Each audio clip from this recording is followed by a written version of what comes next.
सुंदरवन के जंगल में एक टुनटुनी नाम की चिड़िया अपने पति कालू कौवे और अपनी प्यारी बेटी रूसी चिड़िया के साथ रहती थी। कालू कौवा बाकी पक्षियों के तरह एक किसान था और वह अपने खेत में काम कर रहा था। जंगल में बाकी सारे पक्षी अपने लड़के और लड़कियों का जन्मदिन मनाया करते थे। धीरे धीरे कुछ दिन बाद कालू कौवा का बेटी रूसी चिड़िया का भी जन्मदिन आने वाला था।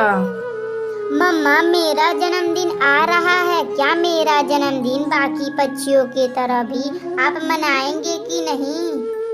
कालू कौवा के पास कुछ पैसे ना होने की वजह से वह अपनी बेटी रूसी चिड़िया से कहता है, बेटा, इस बार फसल नहीं हुई थी तो मेरे पास पैसे भी नहीं हैं। मैं तुम्हारा इस बार जन्मदिन नहीं मना पाऊंगा। तभी इतना बात सुनकर कालू कौवा की बेटी रूसी चिड़िया अपने कमरे में चली जाती है और वहाँ रोने लगती है। जंगल में सभी पक्षी अपने बच्चों का जन्मदिन मनाते हैं और मेरे मम्मी पापा मेरा जन्मदिन नहीं मनाते हैं। मैं अब पापा से कभी बात नहीं करूंगी। और धीरे धीरे इसी तरह दिन गुजर रहा था। तभी रूसी चिड़िया की सहेली टूनी चिड़िया का जन्मदिन आता है। वह अपनी प्यारी सहेली रूसी चिड़िया के पास आती है।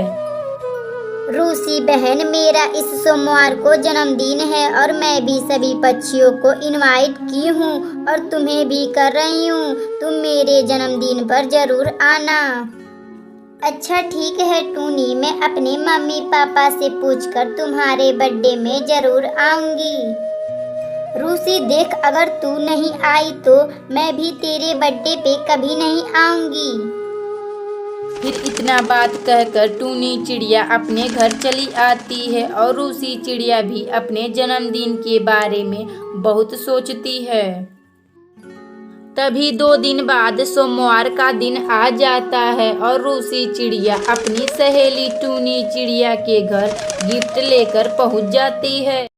जहां जंगल के सभी पक्षी टूनी के घर उसका जन्मदिन मनाने आए थे और रूसी चिड़िया भी अपनी सहेली के घर आ चुकी थी। जब रूसी चिड़िया अपने सहेली टूनी चिड़िया का जन्मदिन मनाकर जा रही थी तो तभी वह देखती है कि उसके पापा कालू कौवे का बहुत तबीयत खराब था और तबीयत खराब होने की वजह से कालू कौवा का मौत हो जाता है और रूसी चिड़िया और टुनटुनी चिड़िया अकेली हो जाती हैं। अरे ओ टुनटुनी, मेरा घर का किराया दो, नहीं तो मैं तुम्हें घर से अभी निकाल दूंगा। फिर जंगल का मकान मालिक उन दोनों को घर से निकाल देता है। मम्मा, हमारे पास तो रहने का कोई घर नहीं है। वह कल्लन आंटी हमें बेघर वाली बोल रही हैं। अरे बेटी, तुम चिंता ना करो, मैं अभी कुछ करती हूँ। फिर वह टुनटुनी चिड़िया बांसों का एक अपना घर बनाती है। अगर आपको यह कहानी अच्छी लगे तो वीडियो को लाइक करें और चैनल को सब्सक्राइब करें।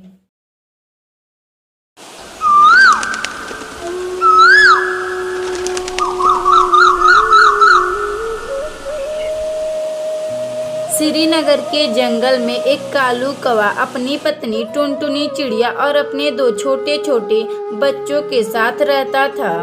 कालू कौवा के पास कुछ थोड़ी मोड़ी जमीन थी जिस पर वह खेती किया करता था। धीरे धीरे इसी तरह दिन बीत रहा था और उसके बच्चे भी बड़े हो चुके थे। वह भी स्कूल जाने लगे। टुनटुनी चिड़िया अपने दोनों बच्चों को खाना खिलाकर स्कूल भेज देती है।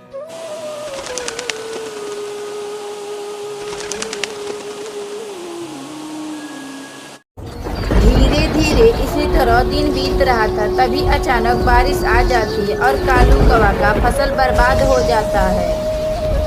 तब तक आप लोग कमेंट बॉक्स में बताएं कि 22 - 2 कितना होता है। अजी, ये तो बारिश रुकने का नाम ही नहीं ले रही है जी। अब हमारे फसलों का क्या होगा? तभी उसी बारिश में टुनटुनी चिड़िया का घोंसला बारिश की वजह से जमीन पर गिर जाता है। कालू कौवा का पूरा परिवार बारिश में बेघर हो जाता है और भीगने लगता है। मम्मा अब हम लोग कहाँ रहेंगे? हमारा घर तो टूट गया है। मम्मा अब हम क्या करें? अरे टुनटुनी, तुम चिंता ना करो, मैं अभी कुछ करता हूँ। तभी कालू कौवा उसी बारिश में छोटे छोटे बांसों से अपना घर बनाने लगता है। कुछ ही समय बाद कालू कौवा अपना बांस का घर बना लेता है। फिर टुनटुनी चिड़िया का पूरा परिवार अपने बांस के घर में रहने लगता है। अजी आप अब खेत में जाएं और देखिए कि फसलों का क्या हाल है। अच्छा ठीक है टुनटुनी, मैं अभी जाता हूँ और देख कर आता हूँ। तभी कालू कौवा उड़ते उड़ते अपना खेत देखने चला जाता और खेत की हालत देखकर रोने लगता है। फिर कालू कौवा वापस अपने घर आने लगता और वह पूरा बात अपनी पत्नी टुनटुनी चिड़िया को बताता है। आप क्या बोल रहे हैं जी? अब हम लोग क्या करेंगे? इस बारिश ने सबसे पहले हमारा घर उजाड़ दिया और एक खेत था उसे भी बर्बाद कर दिया। धीरे धीरे इसी तरह दिन बीत रहा था और एक दिन फिर कालू कौवा अपने खेत में प्याज की खेती करने जाता है। फिर कालू कौवा पूरे खेत में प्याज लगा देता और उन प्याजों का होने का इंतजार करने लगता है। टुनटुनी, अगर यह प्याज हो जाएंगे तो हमें इसे बाजार में बेचकर सभी पक्षियों का कर्जा अदा कर देंगे। ये तो आपने कितनी अच्छी बात बोले हैं जी, हम सभी पक्षियों का कर्जा चुका देंगे। इसी तरह दिन गुजर रहा था और एक दिन अचानक फिर से बारिश होने लगती है। बारिश के वजह से फिर कालू कौवा का फसल बर्बाद हो जाता है। अजी आप ऐसे हार मत मानिए जी, अब हम लोग बैगन की खेती करते हैं। मेरी बहन टूनी के पति भी वही काम करते हैं जी। हाँ टुनटुनी, कल से हम लोग अपने खेत में बैगन की खेती करेंगे। फिर टुनटुनी चिड़िया और कालू कौवा अपने खेत में जाते हैं और वह बैगन का बीज बोने लगते हैं। धीरे धीरे कालू कौवा का बैगन की खेती रंग ला देती है और उसके खेत में बहुत सारे बैगन हो जाते हैं। अजी आप बाजार जाइए और सारे बैगन बेच दीजिए, हमारे बच्चों का फीस देना है। फिर कालू कौवा सारे बैगन को बाजार में बेच देता और वह अब खुशी खुशी रहने लगता है।